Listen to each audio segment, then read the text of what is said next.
Ito na yata ang isa sa pinakamaganda at relaxing na camping site na napuntahan ko sa glamping capital ng Pilipinas. Na nature, napaka-instagrammable at may magandang view ng Lumot Lake na may mga isla na isa sa mga man-made lake sa Laguna na kung gusto mong dalhin ang camping experience mo to another level na unique, modern at luxurious, ay ito na yung perfect spot para sa'yo. Dahil dito, pwede kayong mag-camping tent, mag-camper van, magstay sa tree house, o kaya naman ay mag-enjoy sa smart house na lakefront. At may napakagandang view, pet-friendly, may maluwag na parking area, at may mga berries pa na 3 hours away lang from Metro Manila ay mararating mo na. At bukod pa nga dyan ay marami ding activities na pwedeng gawin. Dahil dito, pwede kayong maligo sa ilog, mag-fishing, mag-kayak, mag-bonfire, mag-swing sa giant swing, mag-lake cruise, at mamasyal sa mga malapit ng mga tourist attractions. So tara, samahan nyo kami mag-camping sa glamping capital ng Pilipinas sa 5558 campsite ng Cavinti, Laguna. Nag-travel nga kami ng 2.5 hours mula Bacoor papuntang Cavinti, Laguna para makapag-relax at unwind at ma-experience ang luxurious camping kasama ang aking mga tropa. At pagdating mo nga sa Cavinti, ay madadaanan mo itong marker na ito. At unti-unti mo na din madadaanan ang mga markers ng 5558 sa daanan. Sa biyahe pa nga lang ay mararamdaman mo na ang sariwa at malamig na simoy ng hangin. Dahil itong Cavinti ay parte at nasa paanan lang ng Sierra Madre Mountain Range. Kaya napaka-relaxing.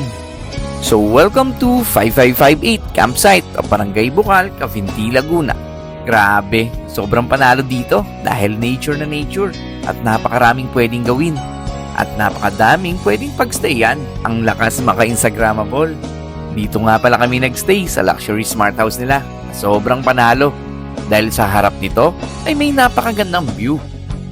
Dito, kasya ang 5 packs dahil meron ditong 2 bed at isang sofa bed at may magandang living room at merong TV na may Netflix at fully air condition.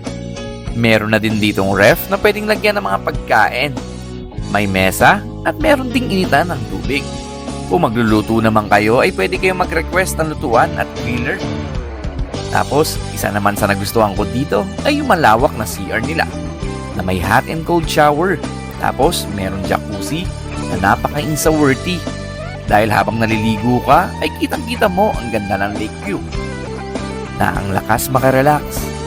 Meron nga din ditong balcony kung saan panalo ang lake view, lalo during sunrise. At sa gilid naman ay yung duyan na sobrang panalo at napaka-instagrammable.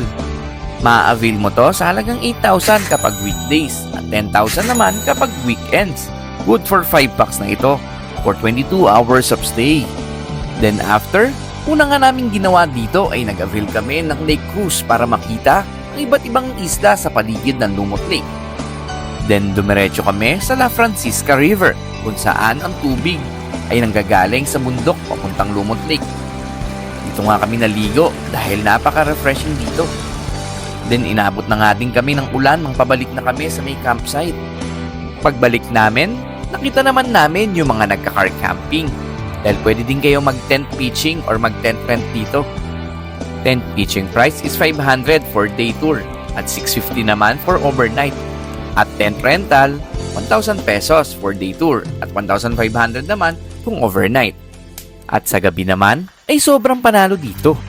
Madaming ilaw kaya kitang-kita mo pa rin ang reflection ng Lumot Lake. Napakagandang pagmasdan. Nag-avail nga din kami ng bonfire nila para mas panalo ang kwentuhan.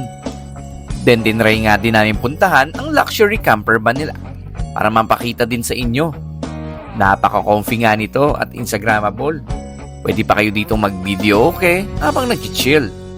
Price starts at 6,000 pesos kapag weekdays at 8,000 pesos naman during weekends. Good for 2 to 3 packs na ito.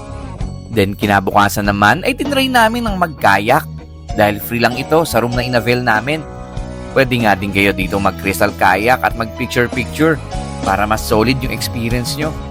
At syempre, tinry na din namin ang mag-fishing.